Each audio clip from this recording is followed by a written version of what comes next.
This video chart presentation of Teryl Resources Corp, brought to you by allpennystocks.com. Teryl trades on the Toronto Venture Exchange under ticker TRC. It's an interesting chart. It appears to have found a bottom back here in December, touched a nickel, went through a real quiet period, and then kicked back off trading, now trading a little bit more regularly. It's a thinly traded stock, certainly can make some real large moves in a day, but importantly, it's holding a solid bottom support and continually making higher lows. Moved back over top of the 50-day moving average to close at 7.5 cents yesterday. This chart's taking on the look of a classic bottom play that's trying to gain some momentum and put together an uptrend. You can see in the MACD, many months trending upward. Histogram telling us looks like another bullish cross is coming of the 12 passing through the 26 EMA. And importantly, it keeps making higher highs. An upward channel like that's a strong sign of trend. PPO is also trending upward, showing strength. The ADX recently is retracing from highs. When it starts to poke over top of 50, that's a pretty exaggerated level. I almost want to see it retrace some, come back down, make the new higher low, and then rotate and continue the upward trend to show strength and direction. This is a very nice look at the MFIs. See in the near term, trending upward, and all three components holding over top of 50, and even more importantly, pushing near 80, showing that there's good money flowing into this play. Accumulation distribution also reinforcing the idea of strong buying pressure, and it's certainly reflected in the Chaikin money flow, which has trended back towards zero and now holding well over top, showing that buying pressure is clearly overcoming selling pressure. Commodity channels on a little bit of a downward channel, but holding over top of zero, again holding the upper half of the indicator, and it recently broke through this little downward trend that it has. So now what I look for is something along those lines to put together an upward trend. Full still, reversing course, just dropped a bullish cross, still on the bearish side of things below 50, but momentum looks like it's coming into this play. Tricks, another good long-term indicator, much like the MACD, solid upward channel.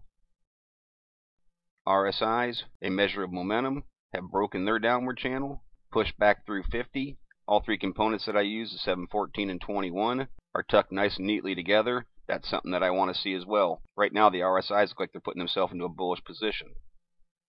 And as I mentioned, continually making higher lows. There's some distinct support levels. Of course, the very bottom would be at a nickel, but the stock hasn't closed below that. So there's a strong support there at 0.55. There's also another solid support at 6 cents. And because that's the recent low, that's the point I'd really want to see hold. Because the stock has moved around quite a bit, there's some secondary resistance points in there. Some more at 6.5, and even some more at 7. And while I see a lot of strength in the 6 cent mark, if it holds over top of 7, that's very bullish as well because it's holding over top of the 50-day moving average. Also important, the 50-day looks like it's flattened back out and now starting to trend upward. Again, that's something else that I want to see. The most bullish of charts are trending over top of the 50 and 200-day moving averages, and both those moving averages are trending up. Right now, the 50-day is curling and heading on an upward path, and looks like the 200-day is starting to flatten itself out. So I'd really want to see this price per share push through that 200-day, and at that point, it's going to meet some more resistance right around 8.5 cents. Beyond that resistance point, I don't see much more until 10, which is a very large move, about 50% from where it is.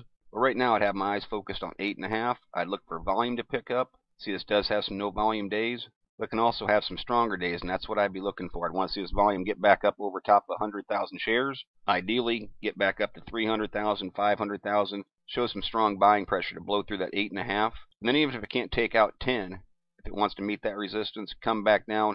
If it can hold a high support level up around that 8.5 or over top of that 200-day moving average, it's a strong sign of strength in this chart, and reinforcing the idea of coming off this bottom and going into a bullish trend. Just to look down the road a little bit more, if it did take out 10, I wouldn't see more resistance until around 12.5 cents.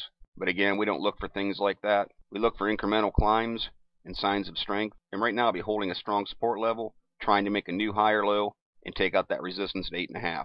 Those are the type of things that I'll be looking for in the TRC chart. But as always, this is merely my interpretation. I'm not a financial consultant. I strongly encourage you to do your own proper due diligence.